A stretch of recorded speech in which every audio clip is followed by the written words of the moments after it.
Oke, perkenalkan nama saya Mujfaris Khairuddin atau biasa dipanggil Mas Fares. Saya di Disdukcapil bekerja sebagai staf di bidang pemanfaatan data dan inovasi pelayanan.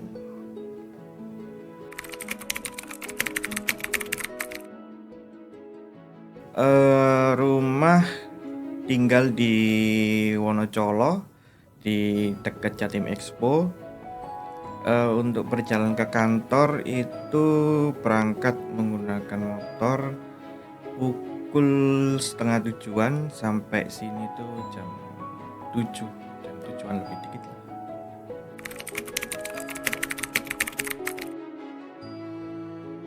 Kegiatan sehari-hari di luar kantor ya biasanya sih main sama kucing mungkin di rumah. Terus kalau gabut ya biasanya main Mobile Legends juga. Terus biasanya juga pengen bikin konten gitu sih buat personal branding aja.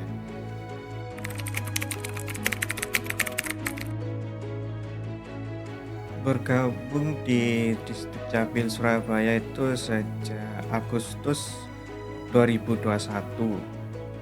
Kalau sampai sekarang ya mungkin berarti jalan 3 tahun, jalan OTW ke 3 tahun.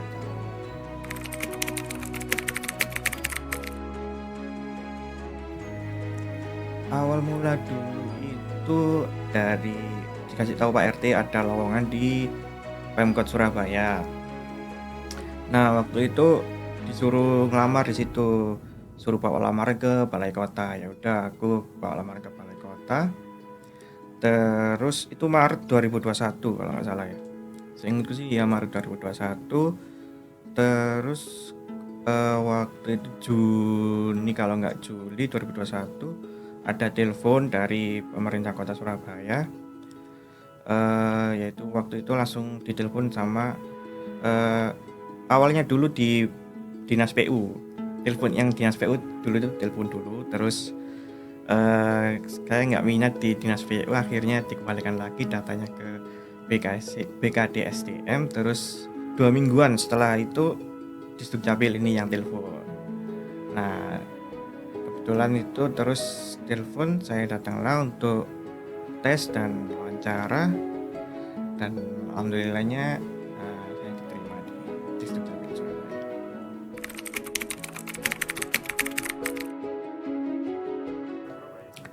Tugasnya sih dulu awal-awal itu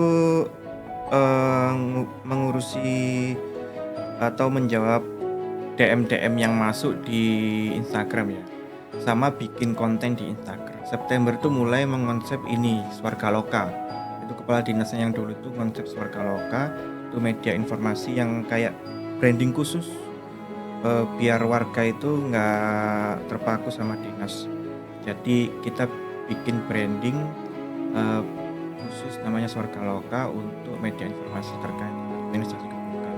Nah, mulai dari situ tuh banyak banget konten-konten yang harus dibikin, nggak hanya konten Instagram tapi juga mulai dari YouTube juga ada. Terus dulu sempat juga bikin radio streaming, terus TV digital juga. Awalnya dulu sih cuma sendirian aja ya, jadi agak berat gitu loh kalau sendirian, terus liputan kemana ngedit sendirian nggak ada teman.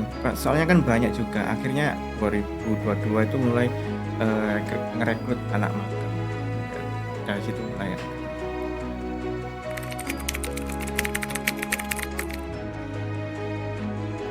Ada sih. Itu dulu waktu itu ada kecelakaan apa, waktu saya nerbangin drone itu. Waktu mendaratkan drone itu kan agak nggak fokus gitu, jadi paling-palingnya itu kena ke tangan. Nah itu wah, darah itu berjajaran semua. Nah itu sih pengalaman yang nggak terlupakan. Nggak lagi-lagi nurunin drone nggak fokus, pakai tangan lagi.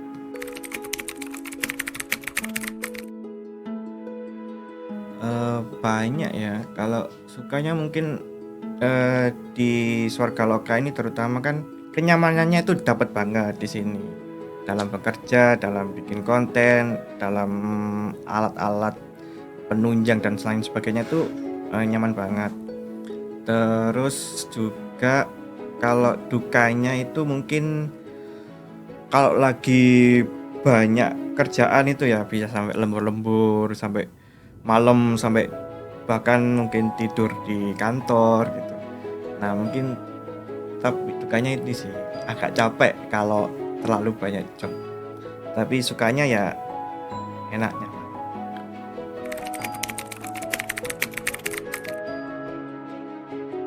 Tantangan sih lebih ke mental ya. Kan biasanya di sini juga banyak tugas-tugas yang nggak sesuai planning di awal. Jadi misal seminggu ini tuh udah planning kayak gini gini gini. Ternyata di sela-sela itu tuh ada tugas tambahan lagi yang dadak butuh cepet dan butuh hari itu jadi. Jadi paling enggak itu kita harus siap kalau ada kayak gitu tuh harus siap tenaga, pemikiran, konsep dan pokoknya harus siap lah mentalnya.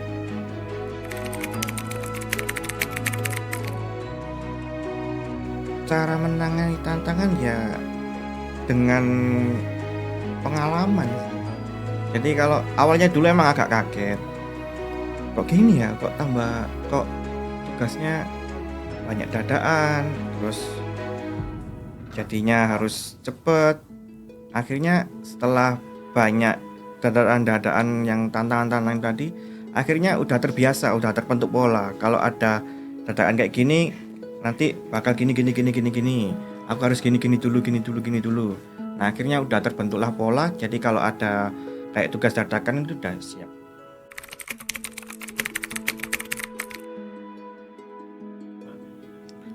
Kalau untuk siapanya sih pasti keluarga ya. Tapi kalau untuk apa itu pasti demi uang atau gaji, buat kebutuhan hidup. Karena kalau nganggur itu pasti nggak enak, nggak ada uang itu kebutuhan itu nggak bisa terpenuhi. Jadi demi uang. Tapi kalau untuk siapanya itu pasti demi keluarga. Karena aku juga merupakan salah satu sandwich generation yang merupakan salah satu tulang punggung keluarga. Jadi pastinya demi keluarga dan juga keluarga ya.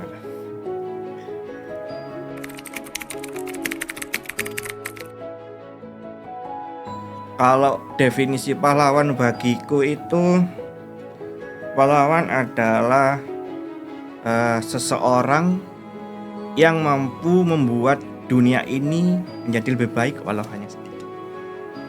Dengan adanya dia, dunia ini tuh menjadi agak berubah menjadi lebih baik walau cuma sedikit.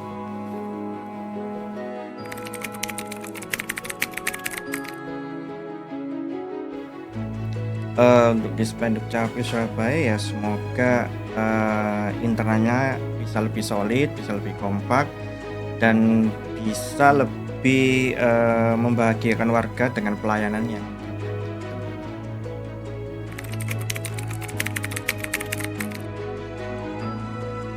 untuk warga Surabaya mohon segera update data kependudukannya segera.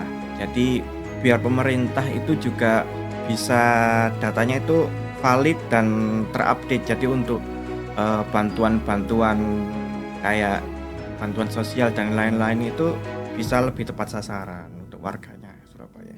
Jadi mohon untuk update data kependudukannya seupdate-update-nya yang terbaru segera.